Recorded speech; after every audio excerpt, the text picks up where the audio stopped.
Hi, welcome to another episode of This Week with Sarah Peake. I'm out here on the Clam Flats in Provincetown on this beautiful Sunday morning at low tide, working on collecting a bucket of quahogs here. So this one reason I'm out here is this week at the State House was Ag Day, Agricultural Day. And here on Cape Cod, agriculture is not only about our cranberry bogs, our micro farms, and our organic gardens, but also our aquaculturists and the great work that they do raising clams and oysters so that all of us can enjoy eating them. This week I was honored by CMAP, Southeastern Massachusetts agricultural folks, received a Legislative Leadership Award, and we took some video up at the State House. So let's show you a little bit of what was happening at the State House this week. Good morning, everyone. I'd like to call Representative Sarah Peake up to join me and present her with CMAP's 2008 Legislative Award. This is a beautifully framed reproduction of our Buy Fresh, Buy Local, and this is the reason Representative Peake is getting this award as a champion of that program. Not only on the Cape, where she is a representative, but throughout southeastern Massachusetts and the rest of the Commonwealth through our partnerships with other buy local groups. And so this 2008 award is presented to Representative Peake for her support of buy local agriculture. Thank you.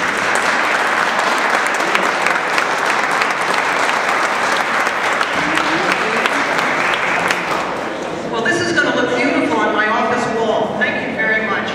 But thank you to CMAP and for this recognition. I'm humbled by it, and I have to say the Buy Fresh, Buy Local campaign, it is so critically important in this era where we read newspaper article after newspaper article about how our food chain is becoming tainted, whether it's through large agribusiness in California, food that's being imported from China.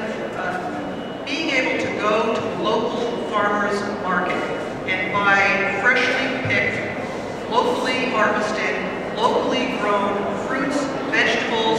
Hopefully we're working on being able to get clams and oysters and shellfish at those farmers markets as well. Locally grown wine, bottled wine at those farmers markets. There's improvements we're looking to make, but then bringing that home and having the joy of preparing meals from this delicious food and tasting food as food should taste once again. There is nothing like it, and we can see from the popularity of the farmers markets, there's great demand for this. This is what the American public is demanding, and I commend all of you who are farmers for bringing us our food, because, you know, as they say, no farms, no food.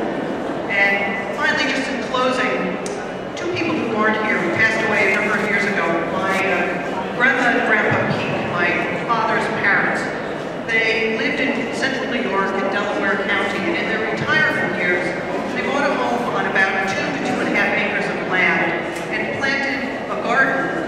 This was quite the garden. About 1.5 acres of land was planted with a garden. And as a child, I would go up and visit them. And I remember in the spring picking rhubarb and watching my grandmother make that rhubarb. In the summer, when my brother and I would go and spend 2 weeks with them, I'd spend days loving to weed the garden, believe it or not, but also picking the fresh raspberries.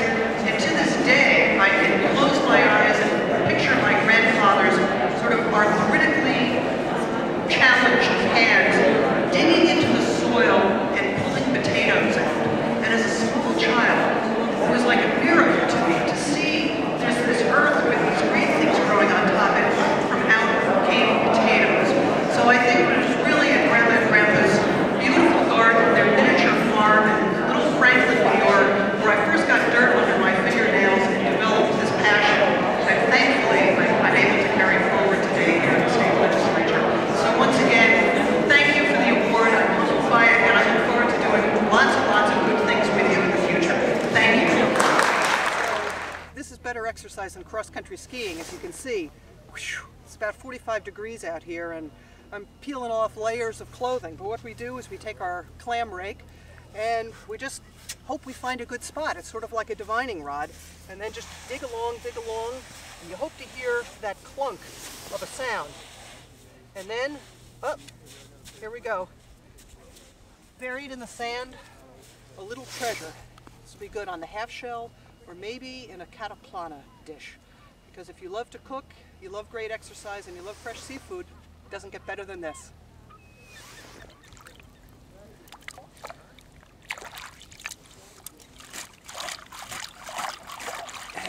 Voila.